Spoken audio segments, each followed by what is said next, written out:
All right, I thought it was a good game. The guys competed hard. We came out relatively healthy. Two guys had some knee sprains, Kevin Davis and Riddick, number 28 on the defense. But the guys competed. It was good to see us make some plays down the field, a lot of explosive plays. Defense played okay at spots during the game, and we got to do a better job giving up explosive plays. But other than that, the guys competed, played hard. It was a good competitive game, and that's what I wanted. And we'll evaluate the tape this weekend and meet with them one more time on Monday on football and have our exit interviews this week and tell them where they stand. But we got a lot of work to do, offense, defensively, to get where we want to go. But that's part of it. We knew that coming in, and looking forward to the challenge. Did you like the tempo of the offense today? Because we ran nearly 70-some plays by halftime. Yeah, they were playing fast, and it helps when you're getting first downs in a no-huddle. You're able to keep the pressure on the defense, and I thought they did a nice job of that today, especially the green team. The gold team didn't get it going as much. They probably had more big plays down the field that resulted in their points, but both sides did a nice job offensively. You want to run the ball, but were you not able to run the ball, or did you not have to run the ball? No, we're just trying to hide all our runs right now, since that's all we talk about is running the ball. No, what they do defensively kind of limits some things, and we wanted to work the quarterbacks in really all three scrimmages and kind of see what we got and where we stand and evaluate those guys. And we're a little banged up at the running back position. And we don't, we've got some depth there, but the injuries at that position, we wanted to be careful and make sure that we didn't get anybody hurt. Did you feel like Nick Stevens took even more strides today? Yeah, he did a nice job. He knew where he was going the whole game. Missed a couple, but that's going to happen. I thought he was a lot more decisive in his throws today. He wasn't aiming them.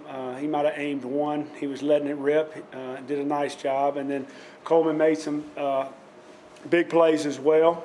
If we can get him getting his eyes in the right spot, he's got a chance to be a very good player as well. Is that what's separating them right now? Yeah, Coleman makes plays every time we scrimmage in a scrimmage situation, but a lot of times his eyes are in the wrong place, which gets him in trouble, and the ball doesn't come out as quick as I would like. But Coleman Key has improved for these 15 practices, and like I've been saying from the beginning, now it's not only the quarterbacks, but really everybody on this team to take what they've learned through spring practice, study it, work on their craft, their skills this summer, and then be ready to compete in the fall. Is it safe to say during the season you're going to be a little bit more run-oriented than what we've seen because of the injuries and because of what you wanted to see? Well, offenses, the last 8 years we've had where we've been the number 1 passing team in the conference. We've been the number 1 rushing team. We've been in the top in both. I would like to have balance is what I would like to have. The key is to be able to run the ball when you got to in the fourth quarter, when they know you're going to run it. And I thought the green team did a nice job in the fourth quarter today when the gold had to get a stop and they couldn't do it, and the offense lined up and ran the ball, which was good to see. How would you sum up spring ball? Spring ball was a success. I probably had more fun than I've ever had in any spring ball. Probably a lot to do to being a first-time head coach, but it's a lot of fun when you come into a new season and now coming into a new place when you're trying to establish a new identity, a different type of culture. We're going with what we believe in. And a team that's had success, but still they're buying into the way we want things done. And when you see a team buying and believe, you feel like you got a chance to be successful. And I thought we did that. I thought we got better every day. Now, we might have taken a couple steps backwards today. Defensively, we're giving up too many big plays. But overall, there was tremendous effort. Guys trying to get better. If we'll continue with that mindset and that attitude, we'll have a chance to be where we want to be, and that's competing for a championship in the fall. When you look at spring from A to Z, did you make the progress you wanted to, get everything installed you wanted to? Yeah, there's no question. We did. We got to get some guys back healthy, especially on the defensive side, to help us. Had some guys out in the secondary today, which they were a little limited. But again, overall, I thought we got better. I thought we're starting to click a little bit offensively. This week was probably our best week offensively. Defensively, there were some licks passed today, which I like to see. We just, the MO for the 3 scrimmages has been the big play. We got to limit the big plays defensively and make the offense earn it. I know Tyson's not happy with the big plays, but for you, seeing guys make them and allow on offense, does that give you some encouragement? Well, it does. It's what I talked about from the beginning, is that we were looking for difference makers. And everybody in here obviously knows 82 is a difference maker for this football team. And with him being out this spring, it allowed some other guys to step up and have an opportunity. And I've said from the beginning that I thought we had good depth at receiver, but there's some quality depth. Guys that have made plays in games. Joe Hansley, fourth quarter drill, fourth quarter program. I was like, this Joe Hansley guy, I don't know about him, but every time we throw him the ball, he makes plays. He's a willing blocker. He can put his face on somebody. He's doing a nice job. It was good to see Sammy Long make some plays. And again, 87, Cole Anderson continues to make plays. And then Trey Smith, I think he's from Douglas County, right down the road, has got tremendous speed. He's probably our fastest guy on our team.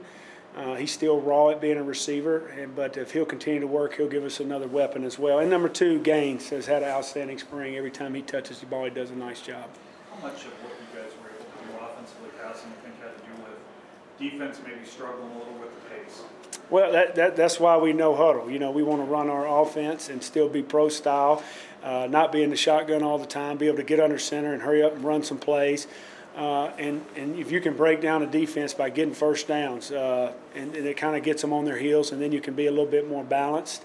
It's what we tried to do in all the scrimmages. In this scrimmage, we probably had more success than any of the scrimmages. And the teams were split, so both teams were hurting a little bit depth. The defense has less numbers than the offense coming to this scrimmage, so I think they got a little winded. The number of plays thing aside, do you want to pick up the pace even more? Are they still learning? They're still learning, and a lot of that depends on what's happening in the game, not just offensively, but what's happening defensively.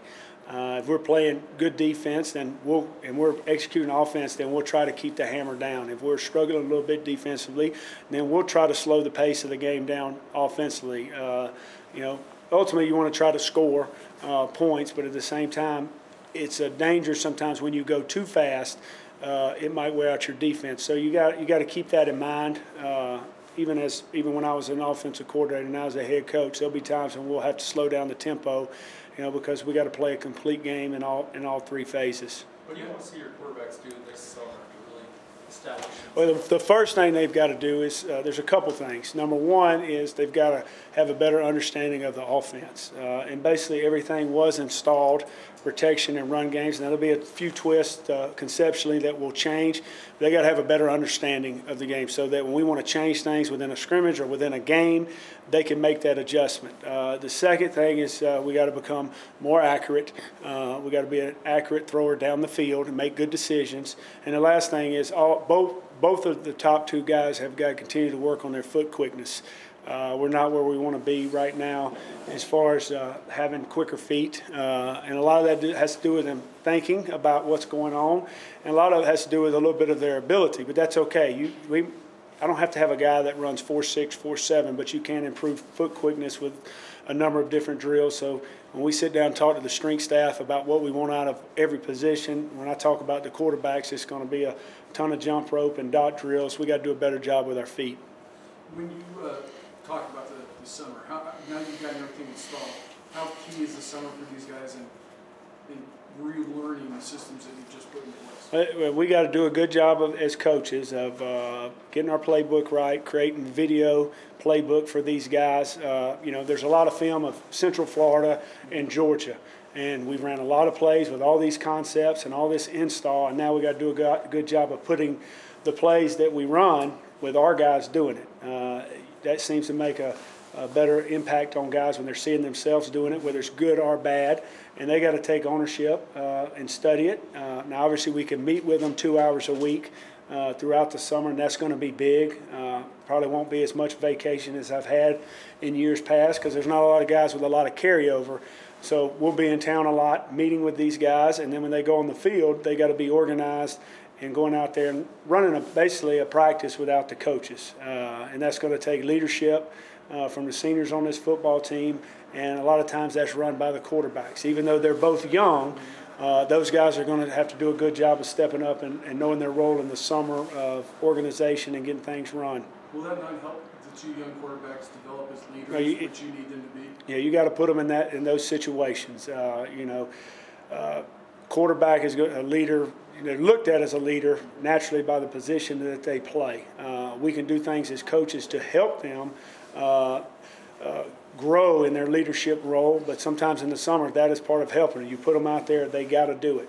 And the way our summer goes is going to be a lot on the quarterbacks. Now, the 2-hour rule that the NCAA passed definitely help your quarterbacks grow in their leadership role. How definitive is that word going to be to give them in those exit interviews? You had said no one's running the jobs yet. Yes. Ask the question. How definitive are you going to be? I'm going to say basically what I've said to y'all, that where they're at, the pros and the cons, their strengths and their weaknesses of how they've played, what they need to improve on.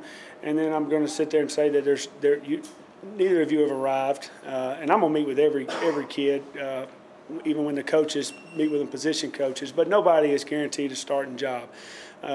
There's going to be improvement, we hope, at every position, and a lot of it is sometimes as younger guys that are understanding, okay, this is how a coach wants it, but there's no job that's guaranteed, especially at the quarterback position, and I expect improvement from the guys, the guys got to go out there and continue to perform throughout camp. Coach, where do you think the most progress was made this spring, and what do you think is the biggest thing for now for the summer looking forward, aside from learning to play and continue? Well, I think number one, I think they understood the tempo that we want at practice and how we want to play the game, that we want to be physical and play violent. I think they understood that. Now, we didn't get a lot of that today, but some of it was due to some play calls that we had. And the second thing is I think we improved up front, offensive line. I've said all along, I believe we got some talented guys there that are athletic. We got to find the best 5 with Jake Bennett coming back. It's going to be interesting to see where he fits into the mix. And then I like the play of the receivers really all spring. I think they improved dramatically from day 1 to day 15. Really, it's just understanding where to line up fast and then being able to picture the route in their head and execute that route and start to recognize coverage and how we want things run. So the timing of the passing game improved. Defensively, we improved a little bit up front when we moved O'Heaney back to defensive end for pass rush situations and Corey James inside to Mike and put him at defensive end. We got to figure out where we can get the guys that have the most suddenness on the field defensively that can cause trouble. And I was pleased with those two guys being able to create. And Steve-O did a nice job. But overall, the linebacker play, we've got athletic guys there. I've mentioned that before. I like that group. I like the competition. He did not play today. Number 15, Kyle Robinson. That's his name, right? Kyle Robinson. Really impressed with him this spring. He can run and cover for a big guy that covered a lot of our slot guys, did a nice job. And he's been out the last 2 practices, and our passing game has been a lot more effective because he was out. But he was a big surprise for us this spring. Corey did play a lot with his hand on the ground. Yeah. Is there a chance that you move him permanently defensively? No, that's something we got to talk about as a staff. If we feel like, we're going to get the best 11 on the field. That give us the best chance to win. And if we feel like we've got some linebackers that are equal to him, then we could move him down. But we got to find ways to put pressure on the quarterback, and we got to get some suddenness up front in our defensive line. Ability to get off blocks, we got to improve at. All right, you guys good? All right, guys. Thank you. Appreciate it.